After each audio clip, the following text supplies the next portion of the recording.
ప్రభునామ స్తోత్రములండి. మీ అందరికీ నా వందనాలు. అందరు బాగున్నారండి. ఈనాటి వాక్య ధ్యానంలోనికి వెళ్లే ముందు ప్రార్థన చేసుకుని ప్రారంభించుకుందామండి. ప్రార్థన. పరిశుద్ధమైన మా తండ్రి, మీకు వందనాలు, స్తోత్రాలు నాయన. ఈ దినం మాకు ఆశీర్వాదకరంగా చేయండి. మీ వాక్యం ద్వారా మాతో మాట్లాడండి నాయన. ఈ దినం నాయన ప్రభు మాట్లాడేవారు మీ నామానికి భయంకరంగా సువార్త ప్రకటించడానికి సహాయం చేయండి. మీ కాపుదల అనుగ్రహించండి. మీకే వందనాలు చెల్లిస్తూ యేసుక్రీస్తు పరిశుద్ధ నామమున ప్రార్థించి ప్రారంభించుకొంచున్నాం మా తండ్రి. ఆమేన్. లూకా సువార్త 19వ అధ్యాయం 35వ వచనాన్ని ధ్యానించుకుందామండి. తరువాత వారు యేసు నొద్దకు దానిని తోలుకొని వచ్చి ఆ గాడిద పిల్ల మీద తమ బట్టలు వేసి యేసును దాని మీద ఎక్కించి ఆయన వెళ్ళుచుండగా తమ బట్టలు దారి పొడుగున పరచిరి. ఈ వాక్య భాగంలో మనం చూసినట్లయితే ఇక్కడ వాక్య భాగంలో శిష్యులు ఒక గాడిద పిల్లను విప్పి యేసు ప్రభు యొద్దకు తీసుకొచ్చినట్లుగా, కట్టబడిన గాడిద పిల్లను ఇప్పి తీసుకొచ్చినట్లుగా ఇక్కడ వాక్య భాగంలో చూస్తున్నాం. యేసు ప్రభు దగ్గరికి రాగానే దాని స్థితి మారిపోయినట్లుగా చూస్తున్నాం. తమపై ఆ గాడిదపై వస్త్రాలు వేసి దాని మీద వేసి ప్రభు అయిన యేసుక్రీస్తు వారిని దానిపై కూర్చోండబెట్టడం మనము గమనించగలం. ఈ వచనాన్ని మనం చూసినట్లయితే యేసు ప్రభు రాజు అయినప్పటికీ ఆయన రాజులు సహజంగా గుర్రాల మీద వస్తారు, గుర్రాల మీద, రథాల మీద వచ్చేవారు. అయితే మన రాజు ఎలాంటి వాడంటే ఆయన గుర్రం మీద కాదండి, గాడిద పిల్ల మీద యెరూషలేమునకు ప్రవేశించినట్లుగా వాక్య భాగంలో చూస్తాం.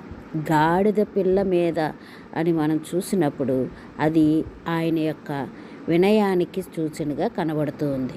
ఆయన రాజ్యం భౌతికమైనది కాదండి, భౌతిక శక్తి మీద కాదు, ప్రేమ మరియు వినయంపై ఆధారపడి ఉంటుందని ఇక్కడ వాక్యం మనకి తేటగా తెలియపరచబడుతుంది. ఈ సంఘటన మనం జకర్యా 9:9లో చూసినట్లయితే అక్కడ రాయబడి ఉంటుంది, సియోను నివాసులారా బహుగా సంతోషించుడి, యెరూషలేము నివాసులారా ఉల్లాసముగా ఉండుడి, నీ రాజు నీతిపరుడును రక్షణ గలవాడును దీనుడనై గాడిదను గాడిద పిల్లను ఎక్కి నీ వద్దకు వచ్చుచున్నాడు అని రాయబడటం మనం చూస్తున్నాం. ఈ వచన ప్రకారం మనం చూసినప్పుడు నీ రాజు నీ దగ్గరికి వస్తున్నాడు అని స్పష్టంగా ఇక్కడ జకర్యా గారు చెప్తూ ఉన్నారు. గాడిదపై కూర్చుని ప్రభు అయిన యేసుక్రీస్తు వారు వస్తున్నట్లుగా మనం చూస్తున్నాం. యేసు ప్రభు నిజమైన మెస్సయ్యగా ఇక్కడ మనకి నిరూపణ అయినట్లుగా చూస్తున్నాం. ఎందుకంటే ఇశ్రాయేలీయులు మెస్సయ్య వస్తాడని ఎదురు చూస్తూ ఉన్నారు. ఆ మెస్సయ్యే ప్రభువైన యేసుక్రీస్తు వారిని రుజువుగా తెలియజేయటానికి ప్రభువైన యేసుక్రీస్తు వారు గాడిద మీద వచ్చినట్లుగా మనం చూస్తున్నాం. ఇది ఈ ప్రవచనం నెరవేర్పుగా మనం చూడవచ్చు. శిష్యులు తమ వస్త్రాలను గాడిదపై వేసి ప్రభువైన యేసుక్రీస్తు వారిని కూర్చోబెట్టారు. ఇది వారి గౌరవము మరియు సమర్పణతో కూడిన సూచనగా ఇక్కడ మనకు కనబడుతుంది. తమకు ఉన్నదాన్ని యేసు ప్రభుకు సమర్పించటం అనే ఆత్మీయ సత్యం ఇందులో ఉంది. యేసు ప్రభువుని ఎత్తి పట్టడం అనేది అలనాటి ప్రజలు చేసిన ఒక క్రియగా కనబడుతుంది. శిష్యులు యేసు ప్రభువుని గాడిదపై కూర్చోబెట్టడం అంటే ఆయనను ఎత్తిపట్టి గౌరవించటం అని మనం గమనించాలి. జీవితంలో యేసు ప్రభువుకు ప్రథమ స్థానం ఇవ్వటము ఎంత ముఖ్యమైనదో ఈ వచనం ద్వారా మనము తెలుసుకుంటున్నాం.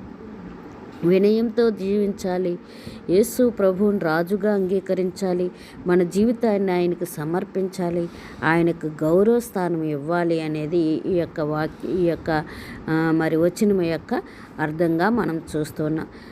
యేసు ప్రభువుకి మొట్టమొదటి స్థానము ఇచ్చినట్లయితే శిష్యులు తమ వస్త్రాలను గాడిదపై వేసి యేసు ప్రభుని కూర్చోబెట్టారు. వారి దగ్గర ఉన్నది పెద్దది కాకపోవచ్చు, కానీ వారు ఉన్నదాన్ని ప్రభువైన యేసుక్రీస్తు వారికి ఇచ్చినట్లుగా ఇక్కడ మనం వాక్య భాగంలో చూస్తున్నాం. మన జీవితంలో ప్రభువైన యేసుక్రీస్తుకి స్థానం ఉందా లేదా మనం ప్రశ్నించుకోవాలి. మన సమయం, మన హృదయం, మన ఆలోచనలు ఇవన్నీ యేసు ప్రభువుకి ఇస్తున్నామా లేదా అనేది మనము ప్రశ్న వేసుకోవాలి.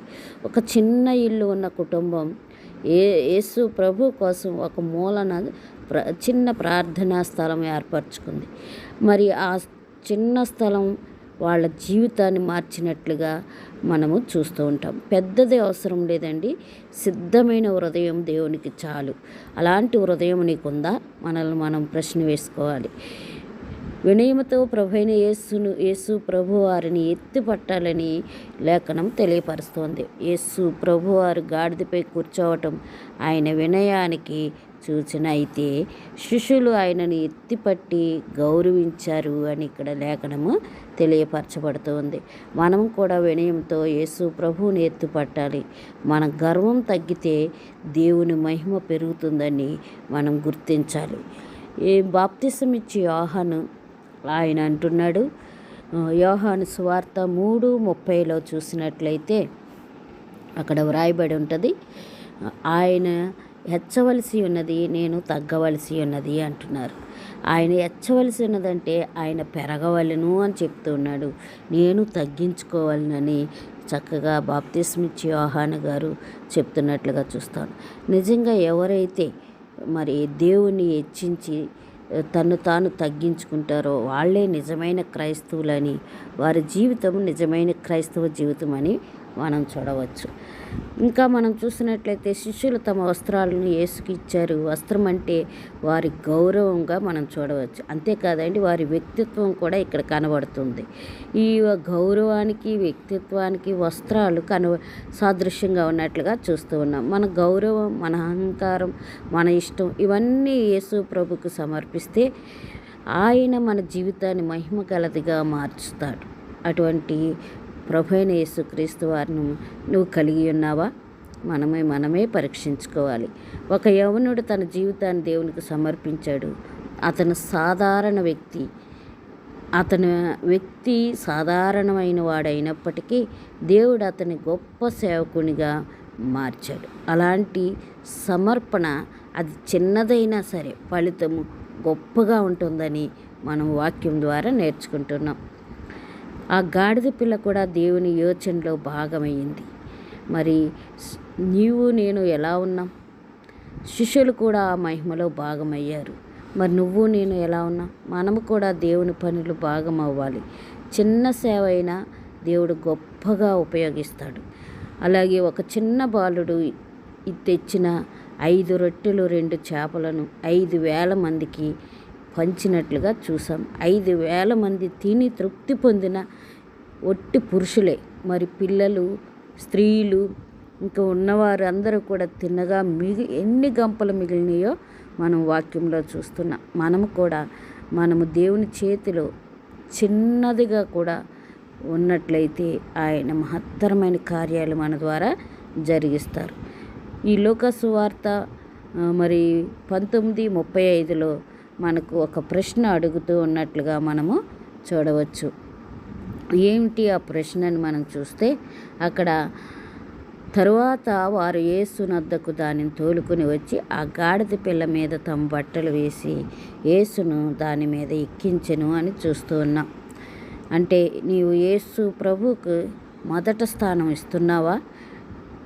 మనం గమనించుకోవాలి. అంతేకాదు, నీ హృదయంలో ప్రభువైన యేసుక్రీస్తు వారు ఉన్నారా? నీ జీవితంలో ఆయనకు ప్రాధాన్యత ఇస్తున్నావా? నిన్ను ఆయనకు సమర్పించుకుంటున్నావా? నేను కూడా ఆయనకు సమర్పించుకోగలుగుతున్నామా? ఈ విషయాలన్నీ కూడా మనము గమనించాలి. ఈరోజు మనం నిర్ణయం తీసుకుందాం.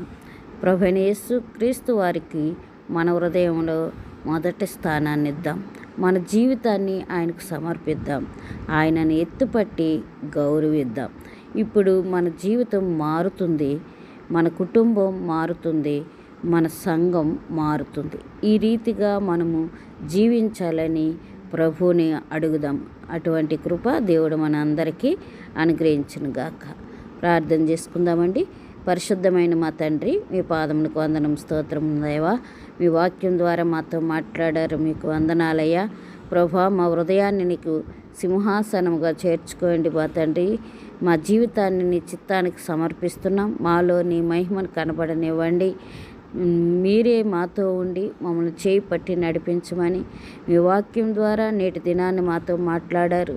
ఈ మాట్లాడవారం ప్రభా మీరు సంటి పిల్లల యొక్క స్తోత్రములపై ఆసీనులై ఉన్నారని మీ వాక్యం, మీ లేఖనం సెలవిచ్చినట్లుగా ఈ దినం ప్రభా మేము కూడా నాయన నీ పిల్లల వలె మా స్తుతులపై ఆసీనుడై ఉండమని మా కొరకు రానున్న యేసుక్రీస్తు పరిశుద్ధ నామమున ప్రార్థించి వేడుకొంచున్నాము మా తండ్రి.